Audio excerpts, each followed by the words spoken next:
Support for I Hear of Sherlock Everywhere is made possible by the Wessex Press, the premier publisher of books about Sherlock Holmes and his world. Find them online at wessexpress.com. And the Baker Street Journal, the leading publication of Sherlockian scholarship since 1946. Subscriptions available at bakerstreetjournal.com. I Hear of Sherlock Everywhere, Episode 71, a conversation with the head of the BSI. I hear of Sherlock everywhere since you became astronomer. In a world where it's always 1895, comes I Hear of Sherlock Everywhere, a podcast for devotees of Mr. Sherlock Holmes, the world's first unofficial consulting detective. I've heard of you before.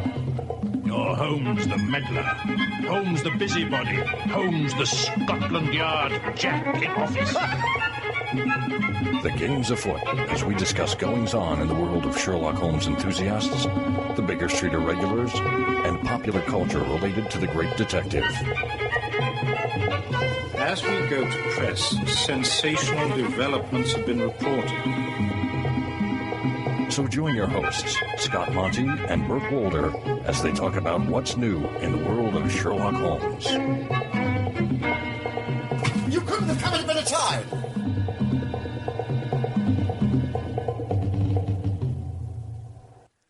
Hi, and welcome once again to I Hear of Sherlock Everywhere, the first podcast for Sherlock Holmes devotees where it's always 1895.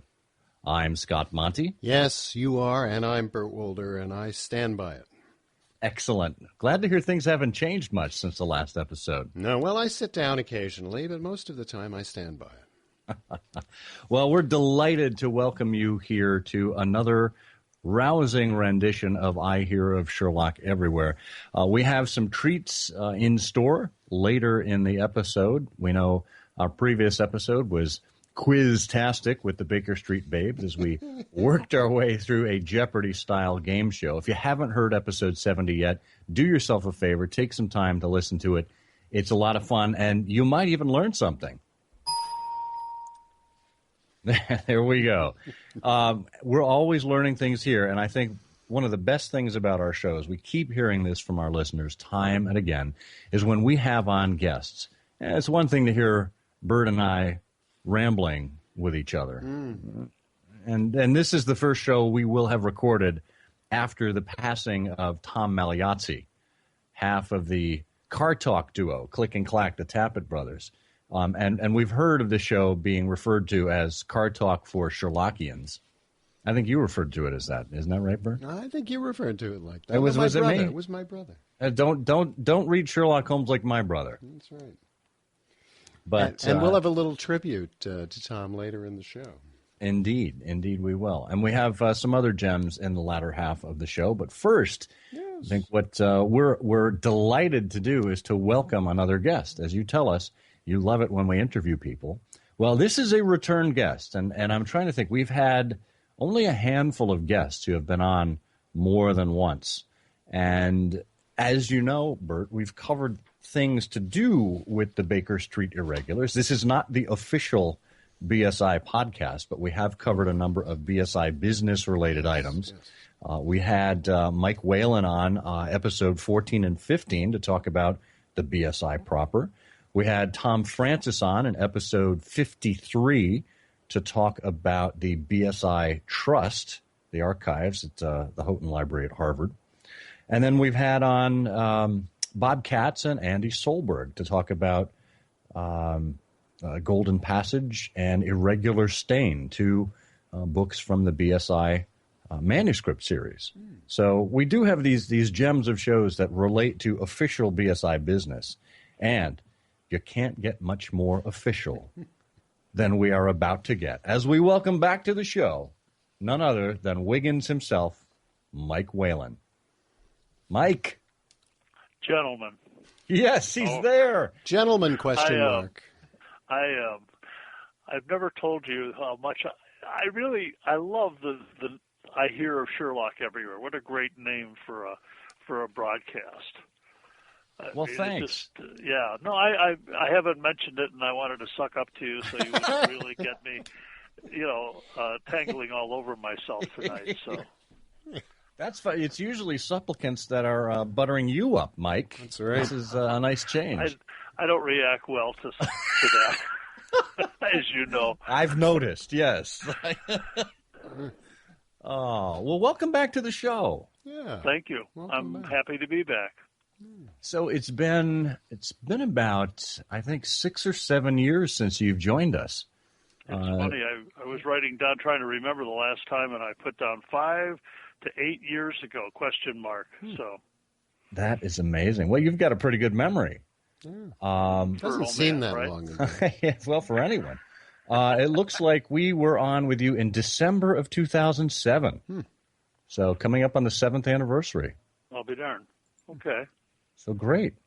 And we thought this was a great opportunity to just get reacquainted with you for those who haven't met you before, just to learn a little bit about you, but also to catch up on the state of the BSI, because while 7 years kind of goes by as a flash in the pan for many of us, as far as this organization's evolution, there have been some pretty significant changes during that time, and I think we'd like to talk about what's going on. Does that sound like a plan with you? Sounds fine. Fire away. Excellent. Well, remind us of your qualifications. When did you join the BSI? I had 0 qualifications. Well, I was invited to my first dinner in 1973. 1973, and I was invested as Vincent Spaulding in 1974. So I'm coming up on my 40. Wow. I guess it'd be my 42nd dinner. Wow. And I thought only people like Peter Blau had that much time under their belt. But I guess I'm now starting to push toward 50, and that's quite a milestone. And never missed a dinner. Never missed a dinner. Wow, that's a record. Now, right how there. is it? How is it you were invested so quickly? First dinner 73, invested the next year. You must have had some qualifications. Well, I think there's 2 things going on. One is that Julian wasn't as circumspect about the size of the organization as Tom Stix and I have been since 1986. That's 29 years. And the other thing was, if he had heard of me, I was, I think at the time, one of those guys who just got somewhere and started science societies or else revived them. And that's, if there was any qualification at all, excuse me, that was it. So I had been in, Chicago. I was a member of Hugo's Companions and the Hounds, and then I went out to San Francisco and became a member of the Scours, and with Ted Schultz and a number of other people, Bill Berner, Dean Dickensheet, and others, we started a group called the Tide Waiters of San Francisco Bay. And then I went to Cleveland, and we started Mrs. Hudson's Lodgers, and then I came to Indianapolis, and somebody said, well, we really should try to get the illustrious clients back on their feet. I think although I went from, I was living in Cleveland at the time that I got the invitation to go to the dinner. Well, So I don't know. The qualifications, I think, of all of us, if we're young, and I was in my 30s, are pretty thin at that stage. Well, you sound a heck of a lot more qualified than some of Julian's investitures. Well, I wouldn't make a judgment on Julian. Julian gave me my shilling, and he is immune from any comments from me, except positive ones. So. Yeah, me too. Well, he was. So that was at the Regency in '73. The dinners were through. So that was your first dinner, right? Yeah. Very crowded. Yeah, I think that may have been my first dinner too. So either '73 or '74. Really? Yeah. Oh. Wow. Well, I couldn't see you because there were 200 people in the darn room, and it was smaller than where we are now. No, there were 200 people lined up for the men's room. Well, and 200 people waiting for. We would get do you remember, Bert, that we'd get 2 or 3 drinks because we didn't want to stand in line for half an hour to get the second drink? Yeah, absolutely. Yeah. I do that without having to wait in line at the bar. Well, you know, It was like having a dinner. Bobcats. It was like having a dinner in a phone booth. Wow. Yeah, And I'll bet it was smoke filled back then. It too, was right? smoke. Oh yeah, it was Yeah. pretty bad. Yeah. It was Tom got us out of there as soon as Julian retired. We were out of there. So. Yeah, so you kind of came up in the organization as far as helpmate and volunteer and whatnot under Tom, and then you took the reins in what year? 97. 97. Okay. Yeah.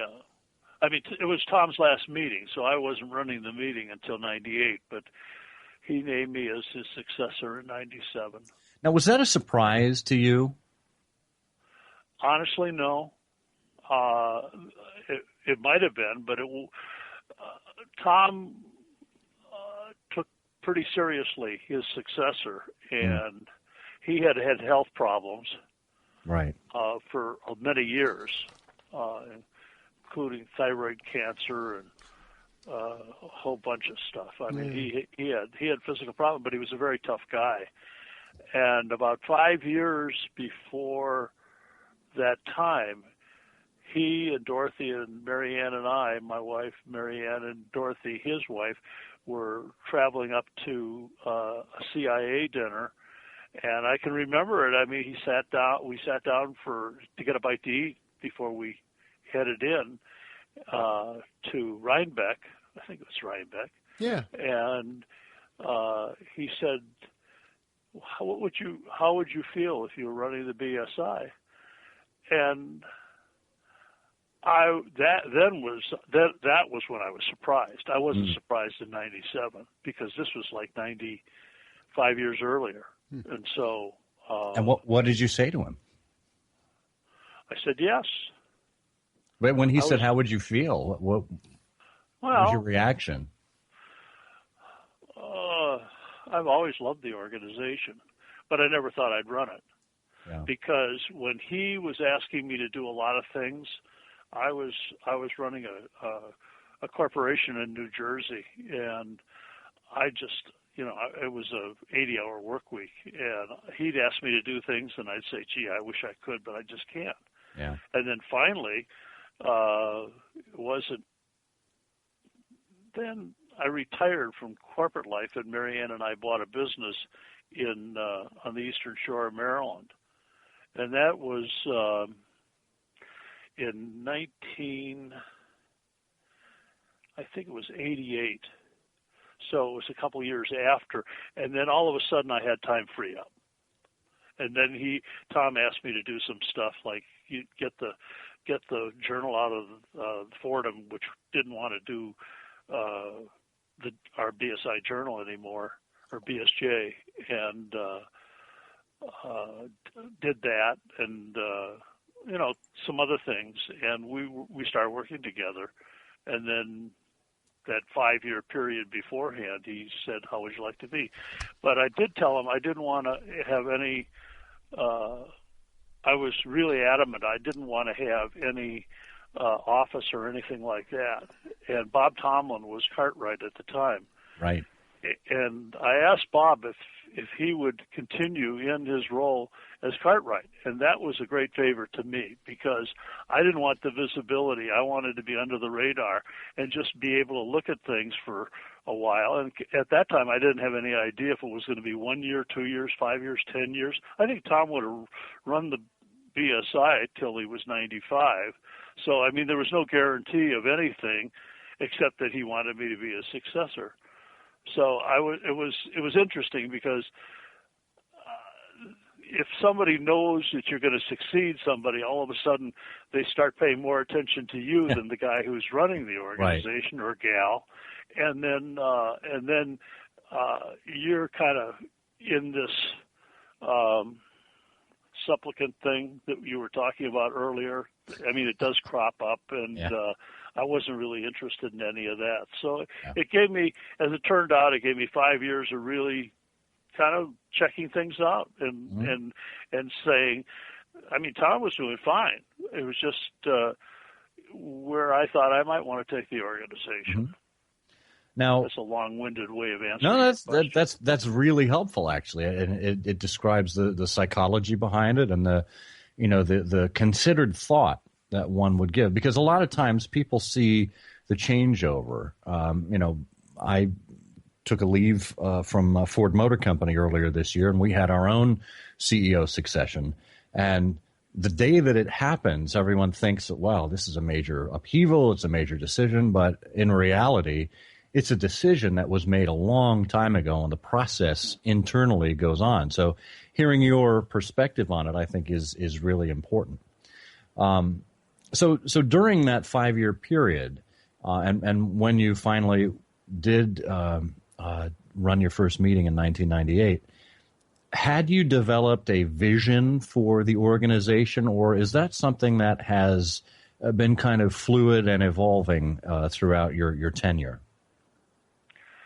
I don't know how to answer it, because if I answer it one way, it sounds self-serving, and if I answer it another way, it sounds like I didn't know what I was doing. So I guess it's somewhere in between. Well, I mean, when you were working with Tom, did you have an idea for? Okay. I had a plan.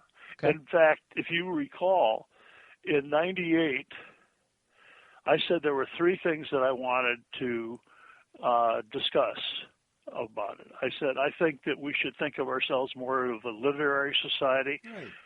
I didn't specifically talk about the BSI Press at that time, but I did talk about we had to go more back to our roots as far as scholarship was concerned, and be more considered not a social club, but because I thought that was where we were headed. Yeah. But I thought that maybe we could go back to our roots and become more of a literary society. Mm-hmm. The other thing is, I wasn't sure whether we would be if we were an American society with international members or an international society based in America. And then the third thing was, what was the third thing? Third thing was I was somewhat embarrassed that we called Conan Doyle the literary agent. I know it was cute, it was fun, it was really part of our heritage, but I just thought that, he had talent, and that in a sense we were deprecating, not knowingly, but we were deprecating the guy who made it all possible, and Sure. that was Arthur Conan Doyle. So I had a problem with that, but I also said that, if people want to do what they want to do, that's fine with me, and I never made an issue about people all of a sudden had to stop doing it. I just wanted people to think about. Christopher Morley wrote a couple pieces, and he would refer to Holmes as a real person and Arthur Conan Doyle in the same paragraph. So I reasoned if Morley could handle that alternate universe type of thing, then certainly the BSI could. We could walk and chew gum at the same time. So those were the 3 things that I talked about, and then what they ended up resulting in is that we did invest more international members. We have a higher percentage of international members than we did when I started. Not a huge amount, but some more than we did. And then the comment about the literary society evolved into the what we called initially the BSI books, and now we call the BSI Press. Well, it's worth noting, for folks who don't know, that in Julian's tenure, which ended in up through Julian's tenure, which ended in 87, I guess, it was, it was a wonderful organization. And like you, I have nothing but kind words and fond memories of Julian. But it was not much of an organization. It was, frankly, there was an annual dinner and a journal, and that was kind of it. The focus on publishing, the focus on scholarship had been gone for a decade or so. And while there were other events, they were organized by people who happened to be irregulars. There wasn't really any design of them, And Tom, began changing some of that, and so it was a real departure point when you came in. Yeah, Tom did start involving more people. I think you have to look back, though, that the BSI, almost from the beginning, was kind of like a one-man show. Yeah. Morley had his friends, but, you know... Morley had Smith, Edgar. Yeah, and Smith organized the dinners, and Morley loved having Smith because Smith became his major domo, and the Buttons, the guy who was going to make everything happen, and he did it extremely well. And then Julian came along, and I thought Julian was more of, he was the guardian. He was the guardian of the gate. He didn't want, a whole lot to change. And for those 26 years that he ran the organization, it wasn't exactly as if we were encapsulated in amber, but there was a sense of, there was a sameness, but there was a real comfort in that sameness. And why we could say, oh, well, what Bert just said, that we didn't do a lot. There was the other flip side of that coin was, but what we did do was so comfortable for us. Absolutely. Well, I mean, people forget, Julian used to type out the Baker Street Journal on his dining room table. I mean, Julian literally did everything, including the cocktail party in his flat on Riverside Drive. I mean, he did his cocktail party at his place. He did the journal, and he did the dinner, and he did it by himself. Yeah. I don't know how many other people did things. Well, in a way, he was an army. In a way, he was an inspiration too. I remember the first time I found out that. Julian basically retired from medicine as soon as he was able, and devoted the rest of his life to what he was really passionate about, which was this, and his maps and his studies and Sherlockian doings, and was happy as a clam. He was.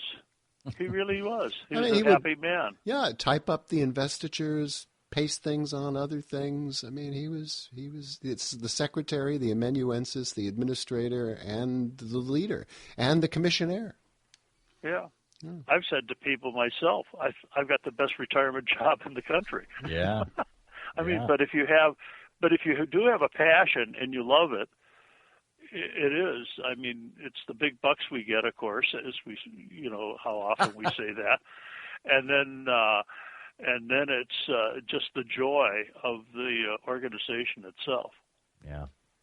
Well, to contrast Julian's operation to your own, Mike, I'll turn to your mid-year letter, and I think you've been really good about this in recent years. Your letter to membership. Typically, everyone would wait, certainly those who are not part of the BSI would wait with bated breath.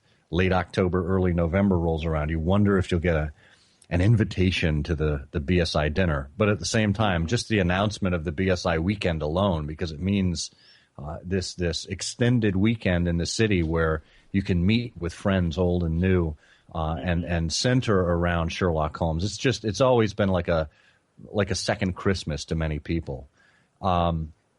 But you've taken it a step further and done in the past few years a mid-year letter to kind of update the membership as to what's been going on. And in contrast to Julian, I think one of the main points of your letter this year was about decentralization, about all of the volunteers and all of the projects that are being undertaken, that you're overseeing, obviously, but that we're making progress on. So with your permission, I thought we might hit on a few of those and let you wax poetic about where they are and what you're excited about.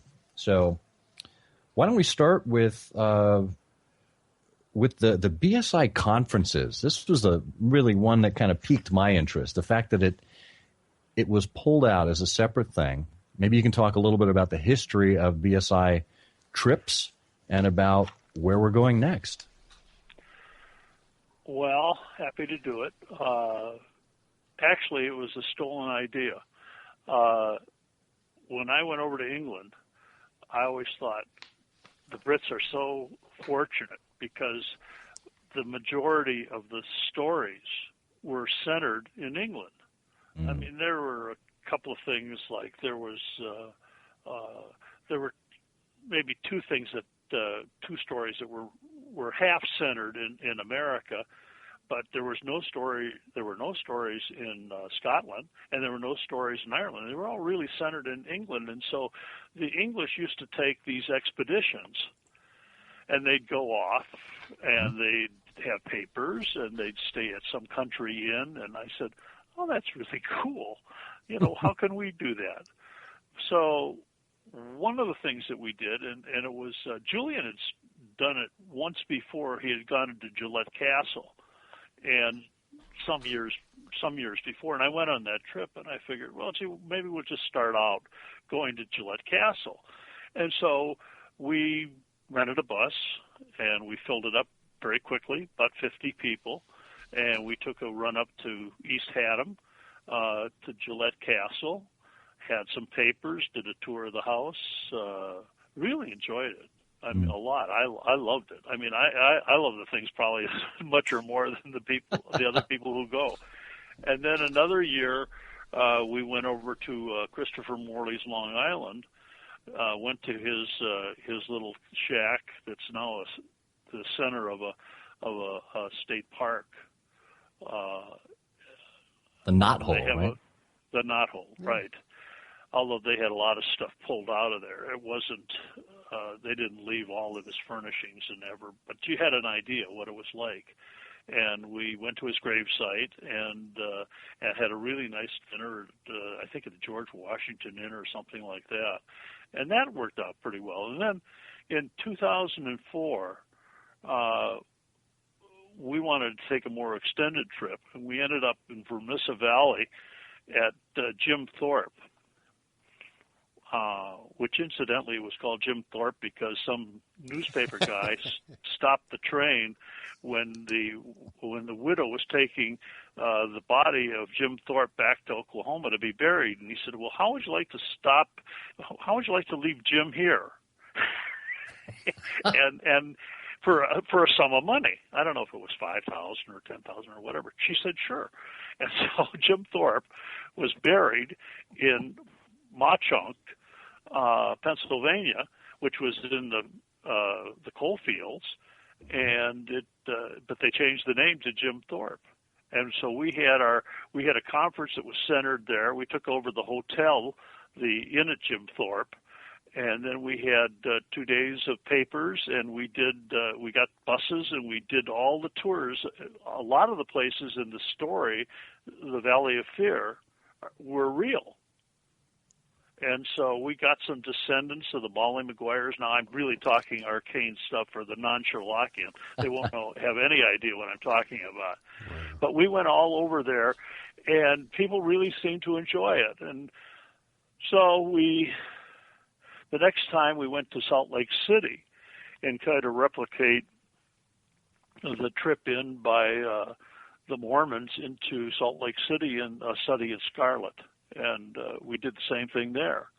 And then we ran out of locations. And in 2012, we went out to Los Angeles on the UCLA campus and cut a deal with the film school there that we would put on this conference called Behind the Canonical Screen. And we had another 2.5 days of lectures talking about costuming and scripts and editing and actors who had portrayed, and actually for the first time started talking about matters of the trust, the Conan Doyle Trust, and had 2 intellectual property, one a Sherlockian and another a top flight guy in that field that was based in Los Angeles. So that was 2012. And so now we just have to invent these things. But I just think it's a way. I didn't really think that that the BSI should be just New York centric, which it really was all those years. Everything was in New York. So it's kind of like a road show for the BSI every 4 years. Yeah. And anybody can attend. And we've had very good attendance and registrations on all of these things. And if you're interested, I'll tell you about 2016. But please do. Yeah. Okay. Chautauqua. 2016, we're going to go to Chautauqua, which is it was a religious arts village founded in the late 19th century, and they evolved into this community where people live, some live, very small percentage live full time, but they've got cottages and beautiful homes, and people actually make pilgrimages there every summer, and they live there, and that's how they spend their summers. And it's an intellectual thing where they have lectures, they have music, film, concerts. It's really quite lovely. And Sherlock Holmes has been involved in the arts, and so we thought it might be fun to have a Sherlockian Chautauqua. And what really has been interesting is it dropped in our lap, because we didn't really have anything to do with it, is a film of William Gillette, filmed in 1916, had been considered lost forever. And it was probably the greatest loss of anything that anybody could have thought of, because Gillette, all we have is still photos of Gillette as Sherlock Holmes. We don't really have his portrayal of Sherlock Holmes. And so that was discovered in a vault in Paris, mislabeled, I guess. And they are going to have sometime in May, they're going to have a world premiere of the thing, and then they're going to San Francisco and do it. But then the next year will be 2016, and it will be the 100th anniversary of that, coincidentally. Isn't that funny? That's perfect. I mean, how serendipitous is that it's 100 right? years? And that will be the kind of, I won't say it would be the centerpiece, because there's a lot of things that we want to do with lectures and dance, music, stage. I mean, we'll probably do some one acts if we can, one man shows and things like that. I don't think we can do a full musical comedy of Baker Street for one night, even though I think that we could do it, but I don't know how we could afford it. So that's coming up in September in 2016, and I'm pretty excited about that. I think people, and a lot of people are. They say, well, we want. I say, save the date. It's the second weekend. It's not over Labor Day, but it's the second weekend after Labor Day, and it's a quiet period. The Chautauqua folks have a 9-week period where they have all of these things going on. It's kind of like a Tanglewood, only it's a Tanglewood that has much more than just music. Yeah. And then they have a jazz festival. So we're kind of right in the middle with beautiful weather. They're on a lake, and we're thinking about having wine tasting and paddle boat trips and, a lot of different things. There's even a spiritualism camp a few miles from Chautauqua. God knows what we could do. So that's still in the development stage. And Bob Patz is the fellow that we selected to run the conferences. And basically what I'm trying to do is get ready for when I get out, that it won't be quite as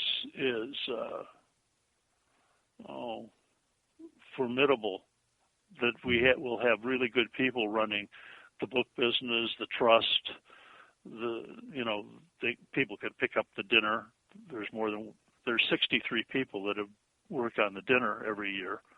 Wow. Which is kind of amazing. So that's about a third of the actual attendance. 60 people that work on the dinner. That's about a third of the attendees. It's pretty considerable. It is. Don't get me started on my next altruistic volunteerism, but that's a big part of it. Well, that's great. So one of the other things you mentioned in your decentralization section was the trust. And as I mentioned in the intro, we've spoken with Tom Francis, former head of the BSI Trust. Of course, the trust is now capably headed by Andy Solberg, who has been on the show before with Bob Katz talking about their publications. But you mentioned some further developments, and I know you were physically at the Houghton Library over the course of the spring to witness exactly what's going on there. Can you tell us a little bit about the exciting developments there? Harvard is pretty cutting edge on electronic imaging. In other words, getting stuff scanned and getting it available to the general public. And one of the things that we all saw with the board, we have a board on the BSI Trust consisting of about 7 or 8 people, and they gave us a tour of the whole scanning area, and they're very cutting edge. They've got machines that turn pages and have mirrors and take pictures. It's just kind of remarkable what they can do from a scanning standpoint, and they're digitizing. That's the technical term for it. They're digitizing many collections. Well, that's what we want to do. I mean, we're starting out taking dinner photos. That was the original thing that Andy had in mind. We were going to do all the dinner photos, and we were going to digitize them, and we were going to put them up, and we were going to identify the people. But that led very quickly to, okay, doing links to the people.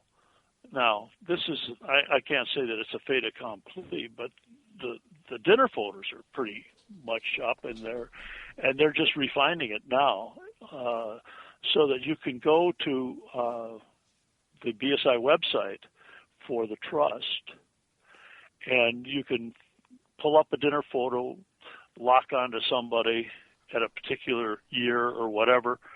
If it's really old, it'll be an obit, maybe stand by on the terrace type of thing, and then anything else that we could kind of pull in with that person we would have linkages to them. So it's a way of getting to know who were our members and what were they all about and what were they doing, and were they just people that were literary people? They probably were mostly back in the 30s, but we've kind of I don't think we're quite as erudite as we might have been back then, because these people were all literary, and I don't consider myself that, but there are other people that are in our membership, and it's probably more diversified than we were in those days. But it started changing back in the 40s when Smith started inviting people from science societies. So is the intent to have a link from an individual's photo on the dinner to other material by or about them in the trust, or to anything on the internet that we can find related to this individual? Yes, if we can. I mean, okay. I'm not that close to it, so I can't tell you exactly how we're going to do that. I just know that as time goes on, we'll put more and more links to that person so that people can see the body of work or articles about them or whatever. The other thing we have is we have the correspondence, thank God for Edgar Smith being a pack rat, because all of his correspondence with Morley has been saved, and there's like 500 and some odd letters, and those will be all digitized and up. Wow. Well, that's impressive. So, we're going to make a major investment in this. I mean, we'll probably go to the membership and ask for their support, because I don't think we can do it just out of current funds of the BSI. But I do think that it's worth doing, because it's all about our heritage and our roots, and we want to make these things available to people for research purposes, whether they're a scholar or academic or a Sherlockian or a regular. Yeah. Well, we haven't taken the opportunity to mention this publicly yet, Mike, but maybe this is the perfect place to do it, because we're talking about the trust and we're talking about digitized archives. Bert and I intend to donate the MP3 files of I Hear of Sherlock Everywhere to the trust at some point. And we will obviously work with the Harvard powers that be to determine how those files will be transferred. But we're not the BSI Oral History Series. And again, as we mentioned at the beginning of the show, we're not the official BSI archives, but we are a couple of irregulars, and we've had a lot of fun doing this, and we think it's part of the living fabric of the world of Sherlockians right now that should be preserved. But not the outtakes. I think it's wonderful. Go ahead, Bert. I'm sorry. No, but not the outtakes. We're good. We keep those. We keep those for the Christmas reel. That's an entirely separate show. Yeah, we don't. All the outtakes. We don't share those. Yeah. No way. Go ahead, Mike. I think it's a wonderful gift, and I will publicly say that I think it's probably, the oral history is great because you're getting into individuals and their background and what they have to say about the BSI and their past life and what they've done and how they came to Sherlock Holmes and whatever else. But what you're doing is kind of like a microcosm of what's gone on in the Sherlockian world. And in that sense, it's probably good that you aren't a BSI website, that you're more a Sherlockian website, and it's not as narrowly focused just on members of the BSI. And so I think that's a good thing. And for us to be able to have recordings that you've made 71 over, I don't know how many hours, a lot of hours, I would think, maybe 100 hours or 80 hours or 90 hours, whatever it happens to be. I think those will prove to be really invaluable in terms of, what was going on? Because the people that you have on, except for me, they've got current things going on. I mean, what are the babes doing? And what book is being published? I mean, those are very current things, and you draw out a lot of knowledge that people, kind of transmit in the broadcast, and that's available now. And I think that's all to the good. I just think it's wonderful. Well, thanks, Mike. Really appreciate that. And your comment about it being a microcosm, our audience size would reflect that. So.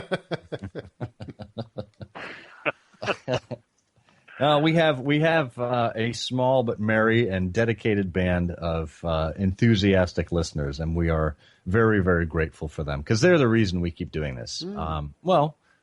Partly, Bert, you and I keep doing this just to amuse ourselves too. But that's right. As we've said before. But it's great. We get lots of feedback, and we do have comments we'll share later in the show. Mike, I want to get back to some of what you had remarked on, again, in the mid-year letter. This was particularly interesting to me when you talked about the society's soul. How does a society gain a soul, and what is the soul of the BSI all about? Not to be too esoteric, but I think that every organization has a culture. Now, you can call that culture a soul. You can call it a lot of different things. I took off from that generalized comment of what is the soul of the BSI to kind of lay out some exemplars that I thought would characterize our organization. Now, whether it perfectly characterizes the BSI, I'm not sure, but I sure would like to see it, and I've asked for people to comment on it, and a lot of it is, one of the things is what I call altruistic volunteerism. And at the dinner, and I'm not gonna preempt myself by exactly saying what I'm going to say at the dinner, but I did a little study. One of the nice things about decentralization is that you have more time. You free up more time. And I've been really thinking a lot about the organization's future, and then how do you secure an organization's future so that it'll be going on 50 years now, if that's possible.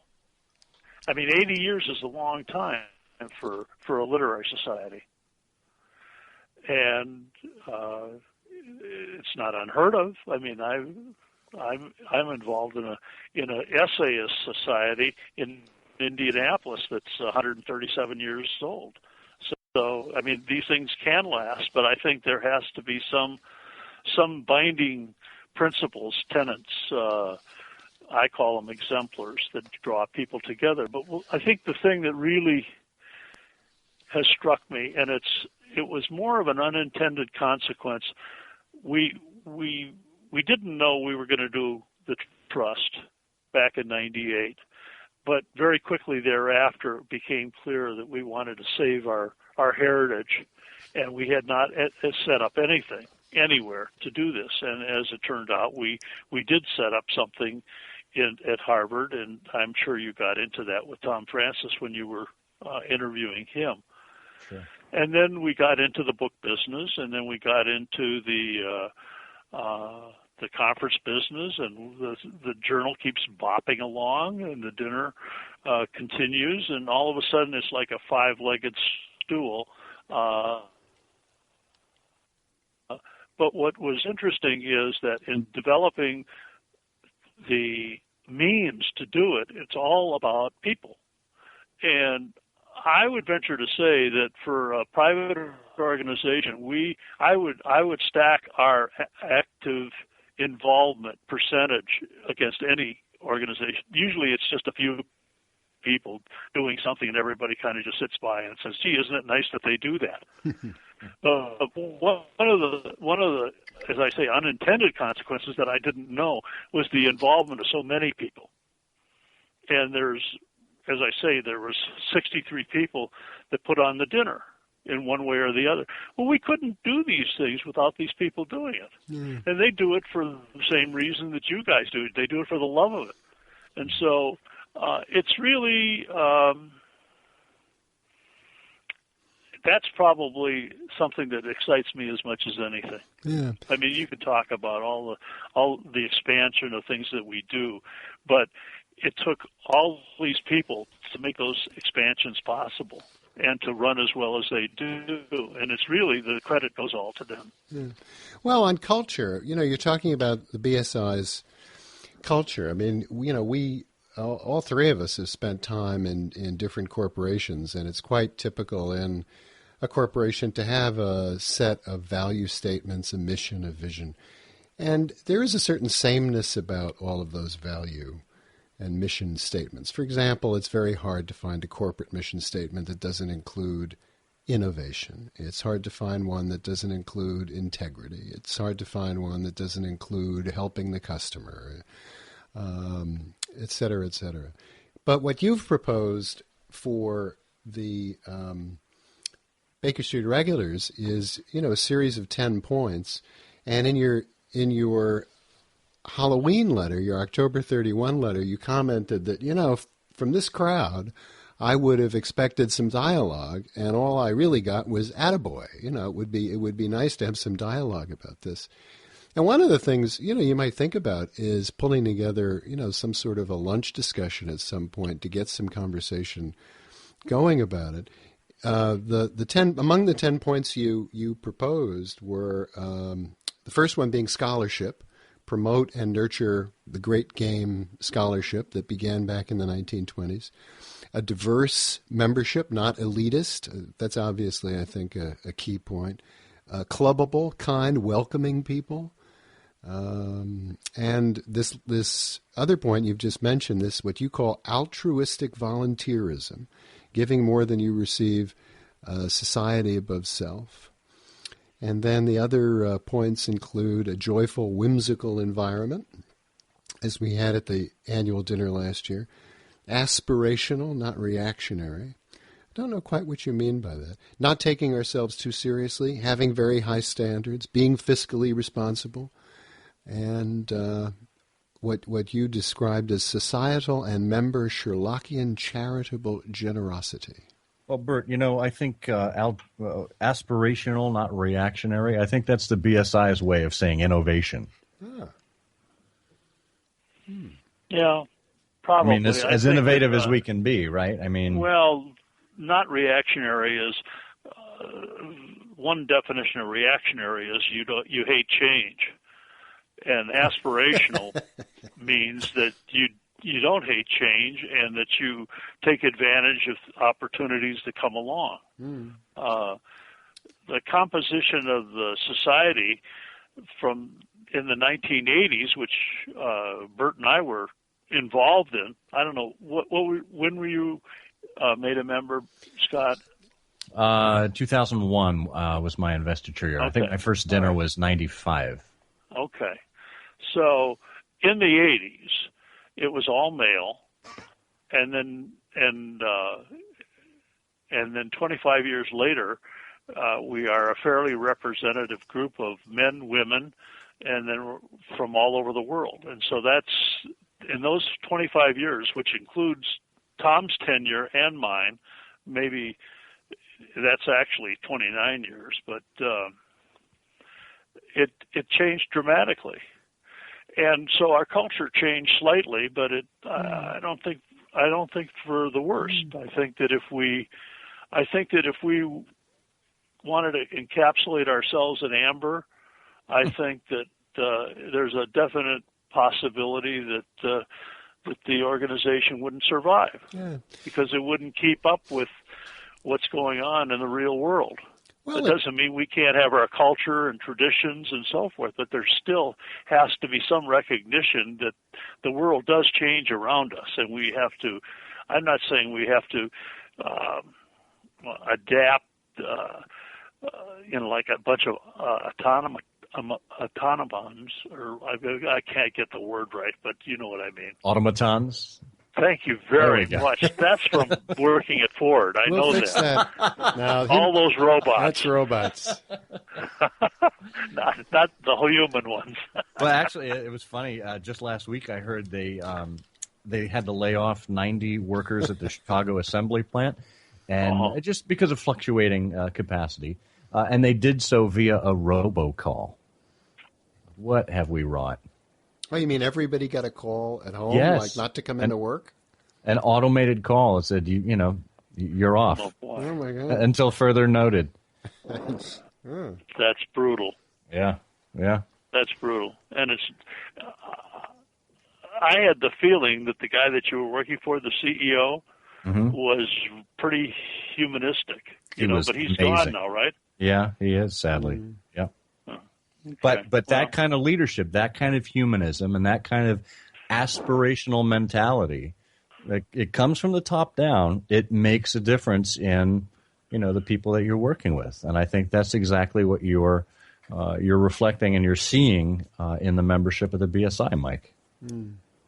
Well, the other point I would make about this whole reactionary thing is that these changes that Mike is talking about, and you kind of said this, they parallel changes in American culture. I mean, it's where society has sort of gone. So it's not like there's you talk about being frozen in amber. I mean, on the one hand, change is uncomfortable for somebody once said the only person who really likes change is a wet baby.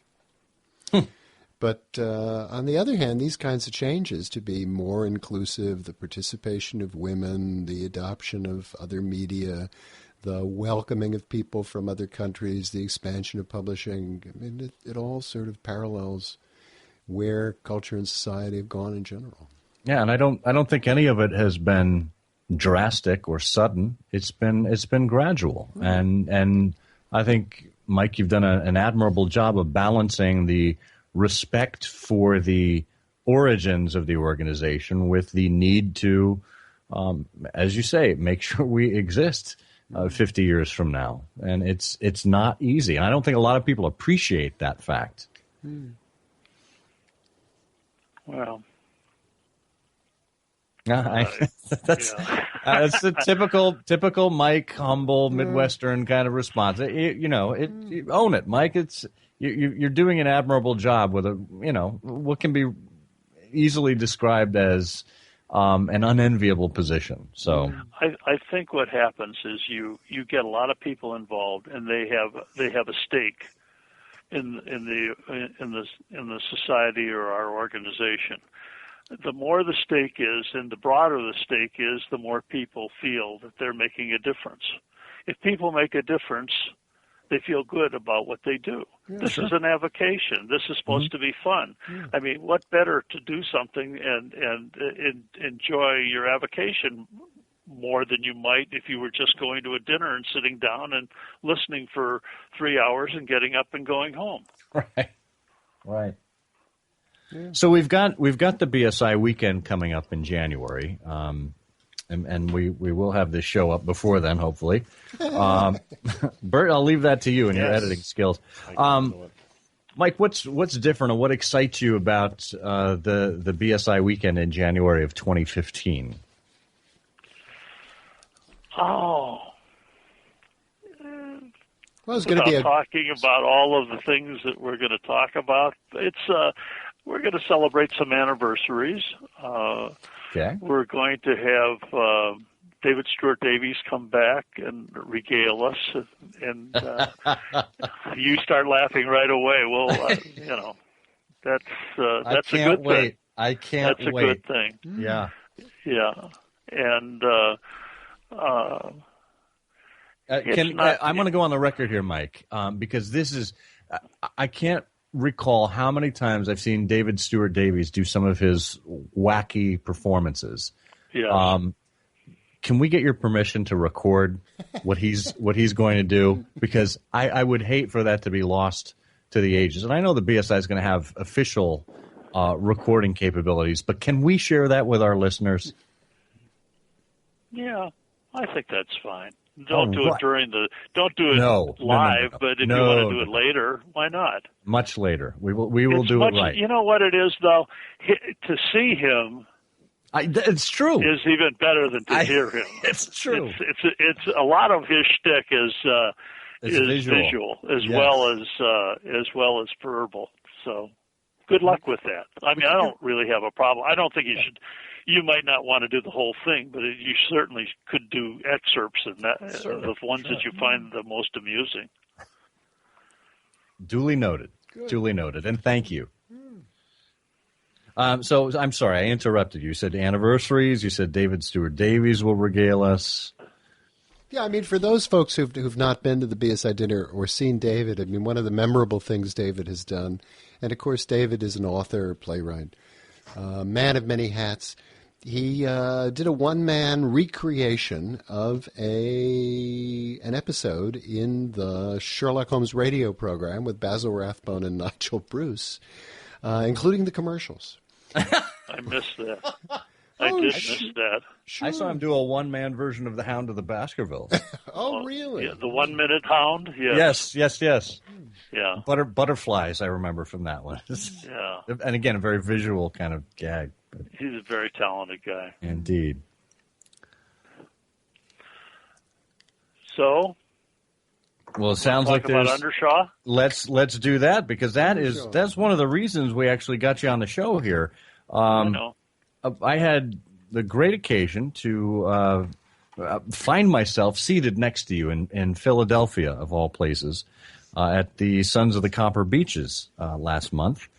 And basically said, when are we going to get you on the show? And you wanted to make sure you had a reason, and we found a reason. And the Undershaw set, this is part of the BSI publications. Now, the Undershaw set is rather unique, and I saw it firsthand, or at least a mock-up of it firsthand this summer at the Scintillation of Scions gathering, which is also another really fine mid-year divertisement for you Sherlockians out there. But the Undershaw set, Mike, tell us, first of all, what it consists of and why we're calling it the Undershaw set. It consists of a limited edition of Michael Dirda's book that was published originally by Princeton University Press. Ours is a limited edition. It's numbered, signed, with an afterword by him, some material that he wanted to put in but didn't put into the original edition, and an introduction by Chris Roden, who's probably about as good as anybody to write about Arthur Conan Doyle.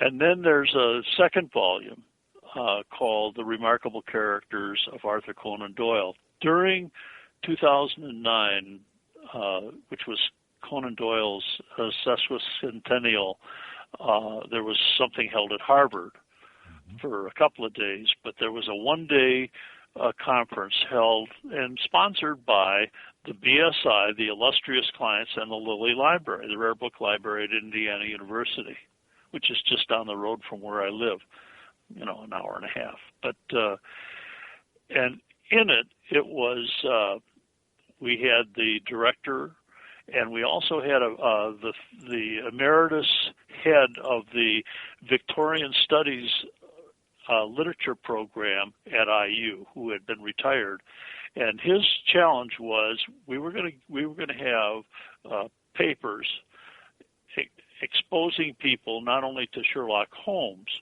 but also Professor Challenger, Sir Nigel, the Brigadier Gerard, some of the women in the Doylean canon, and some of the supporting characters, some of the odd ducks in the Doylean canon, as well as the Sherlockian canon. So we had about 6 speakers, and each one was pretty much a world expert. I mean, there's nobody that knows more about Brigadier Gerard than Cliff Goldfarb, right? Or Roy Pilot knows more about Professor Challenger. Right. Les Klinger talked about Sherlock Holmes, and he was a pretty good choice. Mark Agan has done readings and a lot of scholarship on The White Company.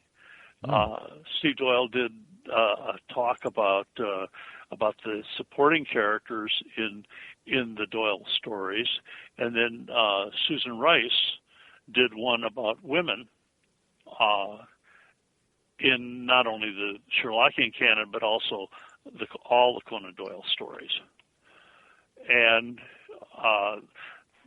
the purpose of the thing was to judge whether Doyle was just a pop writer without literature, without any literary pretension, or was he at a par with some of his contemporaries like H.G. Wells, Kipling, or whatever? Because Doyle was enormously popular, but it's kind of like Andrew Lloyd Webber. If you're that popular, how good could you be? J.K. Rowling, right? Yeah. I think there was a lot of that with Doyle, and so they each made their case, and Don Gray set the table, and then at the end of the conference, he came back and he did it very interesting. He had taken notes on everything that they had said. He didn't have anything in advance, so he was just hearing it as fresh as the audience. And he talked about, he played off what they were talking about, and said that they had made the case that Doyle was a serious writer. He should be recognized as one of the great Victorian writers. But everybody gets so wrapped up in Sherlock Holmes that everything else gets obscured. And even Doyle himself said he wished sometimes he'd never created Sherlock Holmes. So we did do a trade edition of the book, but we also did a limited edition of the book. That set was kind of like my last bow as publisher of BSI Books. We changed the name to the Baker Street Irregulars Press, more highfalutin. We published about, I think there were about 80 sets, and the purpose of it was going back to the exemplars. We asked for generosity from our membership, but we didn't. And the society itself. Well, I don't think the BSI has ever really had a charitable endeavor before, but I thought this might be a good one because they're trying to save Conan Doyle's home called Undershaw in Hindhead, and it's had a very difficult history. It's kind of falling apart, and the question is it ever going to be? Is it going to be saved? Places like Dickens' home, was a national treasure. there are other homes of Victorian writers that are preserved, but this was worth saving. And so what we said we would do is that we would donate all the profits of the just take our the cost of doing the books, but forego making any money on it, and donate it all to the Undershaw Trust.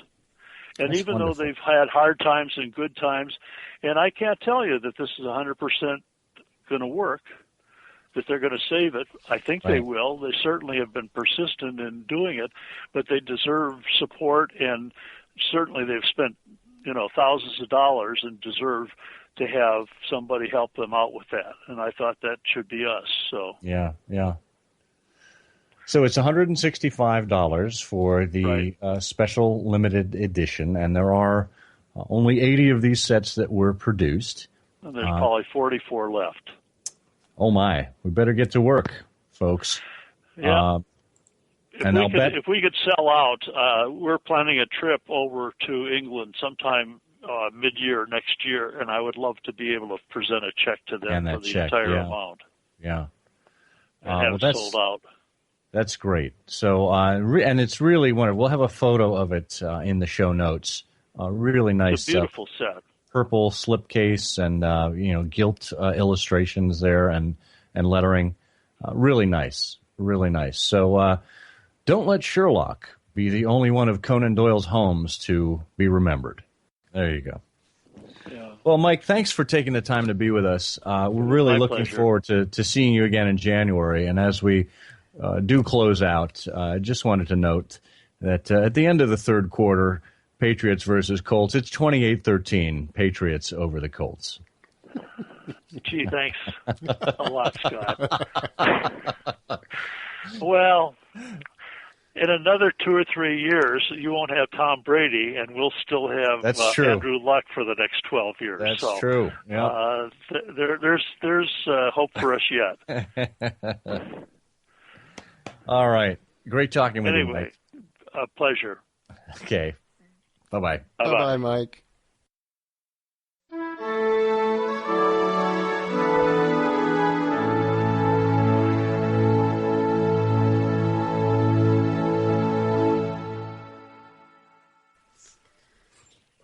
Always a delight to talk to Mike. Yes, how about that? And it's very kind of you to keep him up to date on the score. Yeah. It's the least I could do for a. And what were the odds that we were actually going to talk to the head of the BSI, who's from Indianapolis, on the evening that my hometown is going up against Indianapolis? Had to do it. What a coinky-dink. Yeah. But it's interesting because Mike is probably one of the most accomplished, not scholarship-wise, because he'll be the first to admit that, but one of the most accomplished in terms of organizational skills and making things happen in the Sherlockian world, and yet he remains one of the most humble and self-deprecating that we have out there. And I think that really stands to his longevity in the role. Well, it's telling, too, that in his mid-year, in his letter and in his prior communications, he thinks about things like the soul of the organization, the culture of the organization. Because you got to have, you got to have a soul of your own. You've got to have a heart. You got to have heart. You got to have heart. Miles and miles of heart. But you do. You have to have heart yourself to be able to talk about it as being part of an organization. And so it's an important aspect of his contribution to the enterprise. Indeedly do. Well, speaking of contributions to the enterprise, how about we get to our sponsors who have been very, very patient with us again as we've let ourselves go on and on and on. Yes. You mean sponsors like the Baker Street Journal? Why, yes, I do. Good grief.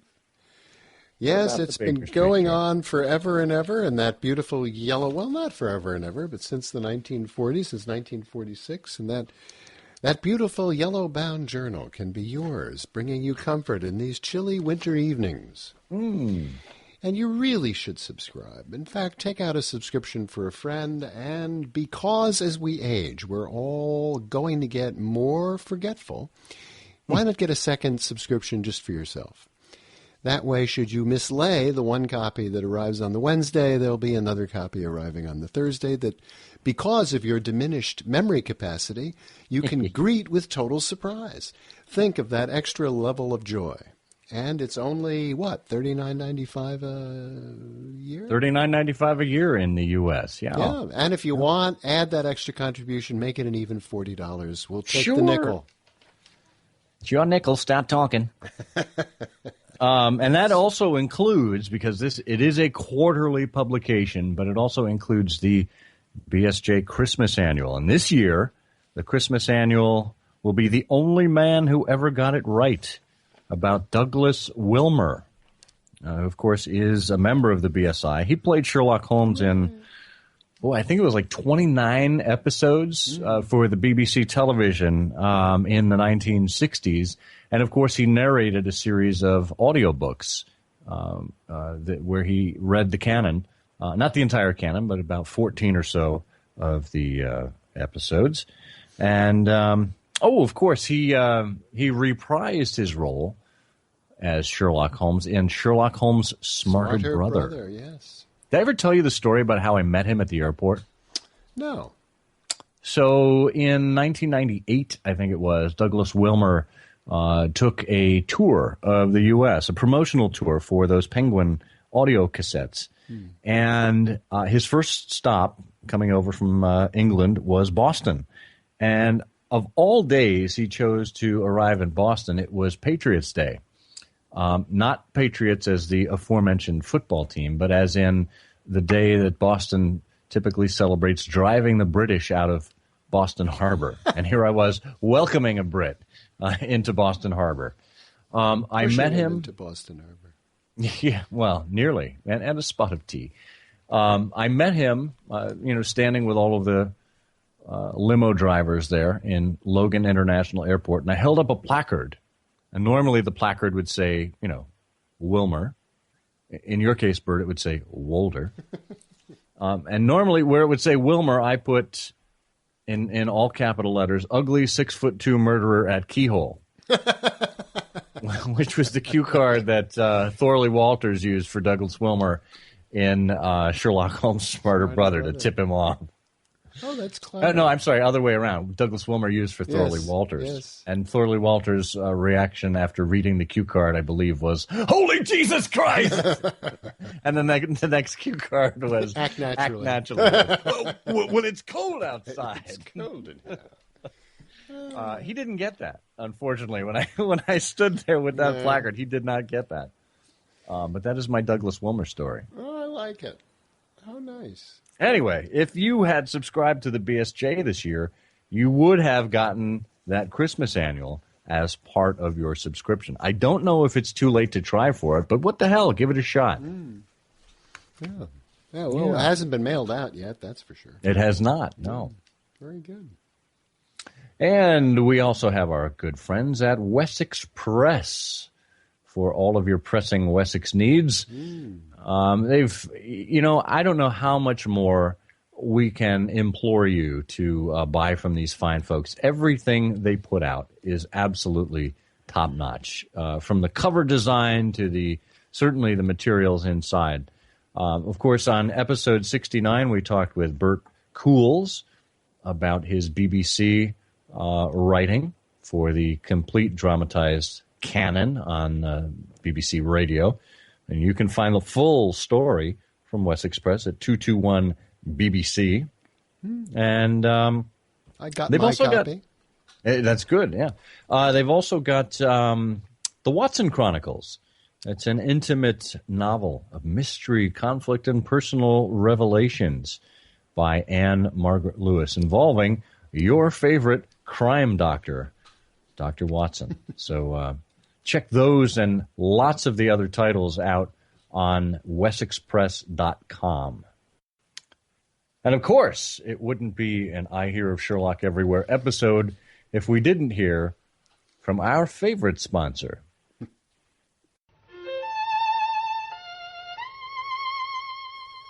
Ladies, don't be led astray by overly excited screenwriters. If you are a woman of mystery, keep the mystery alive with Sherlock Holmes brand Irene Adler sleepwear. It keeps you warm while you fascinate. And it's the only boudoir ensemble that delivers the 3 C's. Captivating, connubial, clamoring. Send up your own smoke rocket by asking for Irene Adler sleepwear at your dealers today. Ladies! Ladies, there are Hi. ladies here. Wagon, wow. Wow. Well, I need to get down to my dealers today.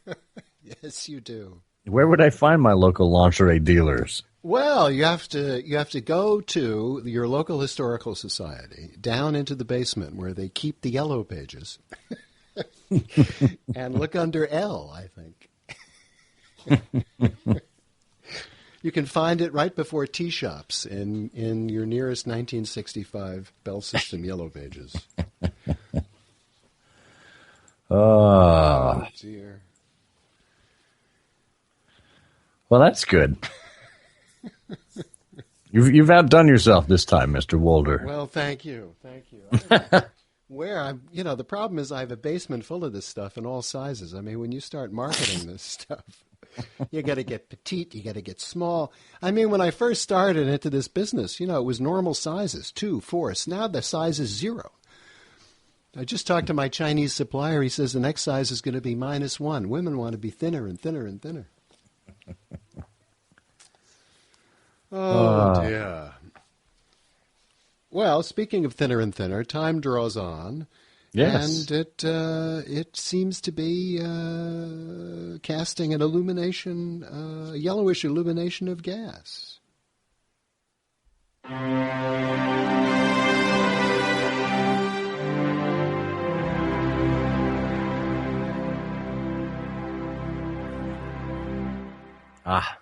Love that. Love that. And that means it's time for the editor's gas lamp. And if I am not mistaken, this time we're going a little off script. We're not doing a literal gas lamp this time. What do you have for us, Bert? Well, I have the Baker Street Journal from 1949, Volume 4, Number 1. And we were talking with Mike about, among other things, the photographs of the past BSI dinners and the ability to link as part of the Houghton Library work to information about some of the people who were part of the organization and the fact that the people are what make it so special. And through an odd set of circumstances, I just happened to open up this Baker Street Journal and find a quite unusual poem, which we've decided to read for the Editor's Gas Lamp for this episode, which then has an explanation about its author as indicative of the exceptional people who comprise the Irregulars. And this appeared in 1949, Volume 4, Number 1 of the Baker Street Journal. Ben Abramson, publisher, and it's Sweet Auburn by Paul McFarland. The case was off the beaten track. Holmes snapped his knuckles, settled back, cocked up his knees, and murmured in a tone somewhat distrait, "Here, Watson, have a good cigar. You share my love of the bizarre. Meet Mr. Wilson, Coburg Square, who's had peculiar play." Ensconced in his accustomed chair, the doctor stared at Wilson's hair. "My client," Holmes continued, squirming briskly, "has a case." The portly tradesman puffed his chest, both gratified and much impressed. "Jot down some data. Here's a tale the Strand will buy or place." Poor Wilson had no brilliant head, despite his thatch of flaming red, with pawnshop and a mason's pin. Was he a true-born Teague?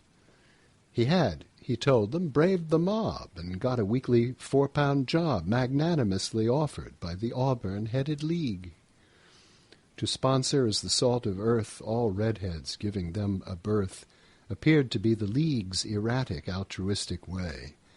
And Jabez Wilson, faith unbounded, had joined this band, just lately founded by Ezekiah Hopkins, late of Lebanon, PA. Though bad for the abdomen wall, the work was merely nominal. One sat and copied out in full Britannica critiques, long article by article, with substantive and particle, no matter what edition, last century's, last week's. With quill and ink and foolscap found, he scribbled such a mighty mound, he pretty nearly made replete a private 5-foot shelf. But just when he had got the hang of being in the henna gang, he came to work one day and saw the end of all his pelf. "Dissolved!" a puzzling placard said, and Jabez, turning doubly red, hot-footed it from Fleet Street to the famous parlor stair, his instincts telling him at last that something of nefarious cast was going on within or near his quiet Coburg Square. Holmes cast about for further clues that in his wisdom he could use to find what lay at bottom of this complicated plan. He asked about the redhead's boss, a certain Mr. Duncan Ross, alias William Morris, not the Kelmscott-Chaucer man. This Duncan Ross had dodged away, absconding with the redhead's pay, and left behind him not a single blessed jot or trace. For 17 King Edward Street, reputedly, his new retreat was surrogate indeed, an artificial kneecap place. Holmes' questions shifted to the man, suspiciously, a camera fan assistant in the shop, who snapped at random any scene, then popped so eagerly down cellar he could have been a real Ray Keller, considering the household had a cook just turned 14. Not only did he work for half what clerks rejected with a laugh, but he was brisk and businesslike, the sort you seldom see. "Ah, ha!" said Holmes, withdrawn in thought. "A Patagon so cheaply bought. Come back on Monday. Saturday's half-holiday for me." Alone, the sleuth curled knee to nose, his three-pipe problem-solving pose, then asked, what say to taking in St. James's matinee? What Sarasate does to Brahms. It makes me tingle in the palms. Let's go by Underground and introspect along the way. They travelled first in style. The rate was moderate to Aldersgate, found Coburg Square, and banged the door of Jabez Wilson's shop. The clerk came out, and Holmes's glance dwelt only on his shapeless pants. "The kneecaps," muttered he, then added, "Watson, we must hop."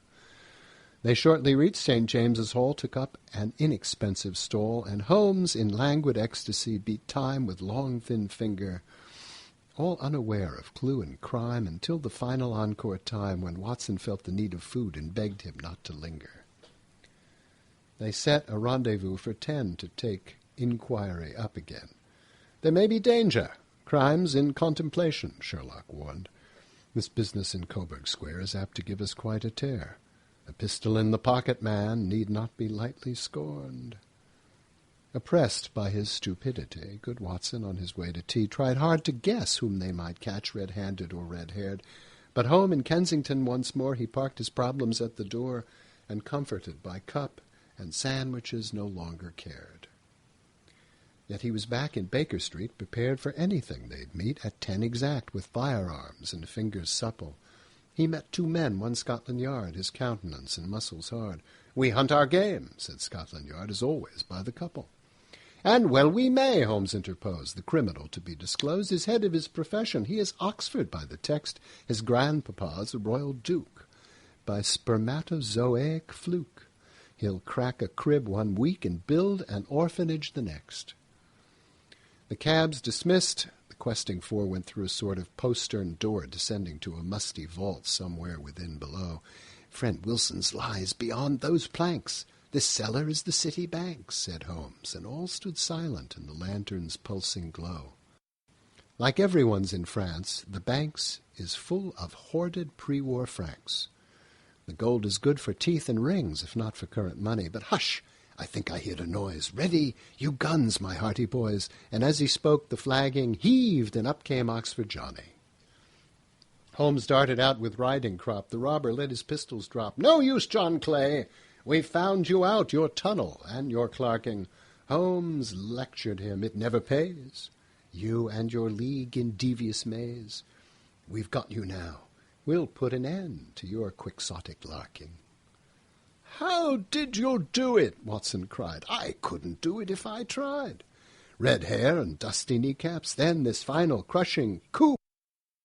Holmes gazed upon the rising dawn and answered with a stifled yawn, "Pray spare the fulsome praise. L'homme c'est rien, l'oeuvre c'est tout."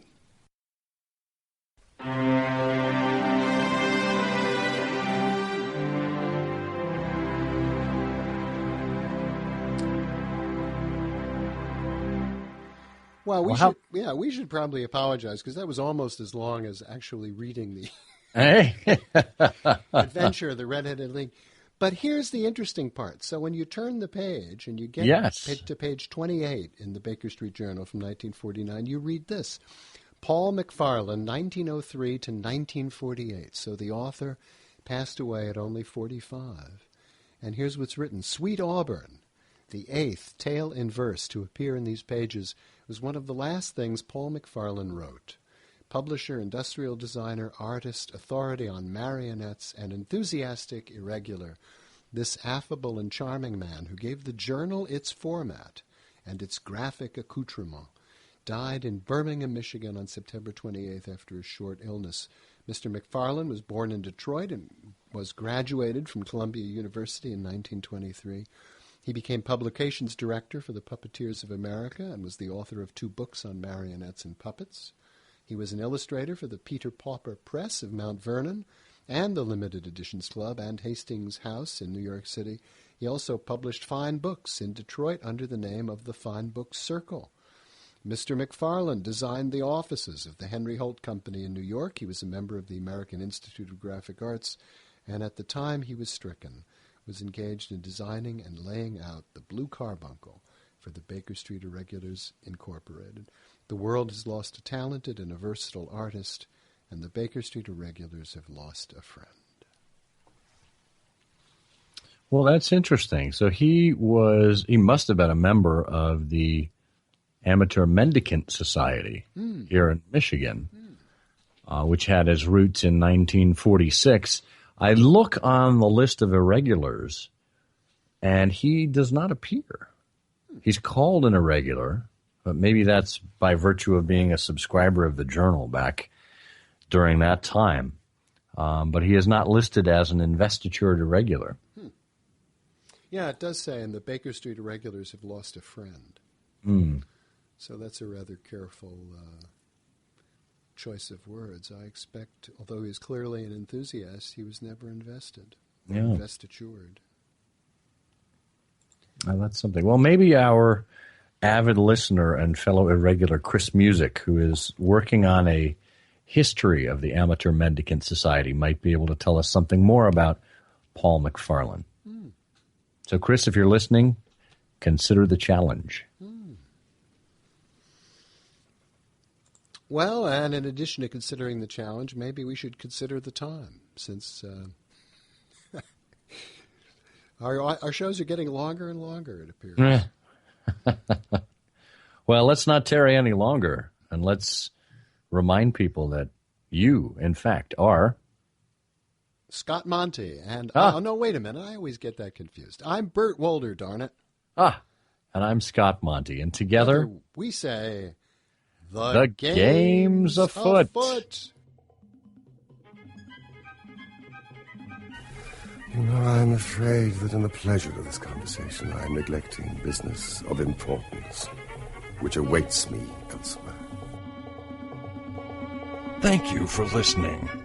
Please be sure to join us again for the next episode of I Hear of Sherlock Everywhere, the first podcast dedicated to Sherlock Holmes. Goodbye, and good luck, and believe me to be, my dear fellow, very sincerely yours, Sherlock Holmes.